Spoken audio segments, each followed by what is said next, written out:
ನಮಸ್ತೆ, welcome back to my channel. ಇವತ್ತು ಅಕ್ಷಯ ತೃತೀಯ ಆಗಿರೋದ್ರಿಂದ ಸ್ವಲ್ಪ ಗೋಲ್ಡ್ ತಂದಿದ್ದನ್ನ ದೇವ್ರ ಮುಂದೆ ಇಟ್ಟು ಪೂಜೆ ಮಾಡಿ ಆಮೇಲೆ ಯೂಸ್ ಮಾಡೋಣ ಅನ್ಕೊಂಡ್ವಿ. ಹಾಗೆ ಮಕ್ಕಳು ಐಸ್ ಕ್ರೀಮ್ ಬೇಕು ಅಂತಿದ್ರು, ಹಾಗಾಗಿ ಮನೆಯಲ್ಲೇ ಮಾಡ್ಕೊಡೋಣ ಅಂತ ಪ್ರೊಮೋಗ್ರಾನೇಟ್ ಅಲ್ಲಿ ಐಸ್ ಕ್ಯಾಂಡಿ ಮಾಡ್ತಾ ಇದ್ದೀನಿ.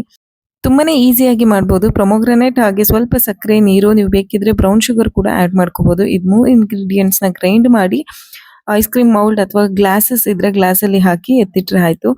ಒಂದು 6 to 7 ಅವರ್ಸ್ ಅಲ್ಲಿ ಐಸ್ ಕ್ಯಾಂಡೀಸ್ ರೆಡಿ ಆಗುತ್ತೆ.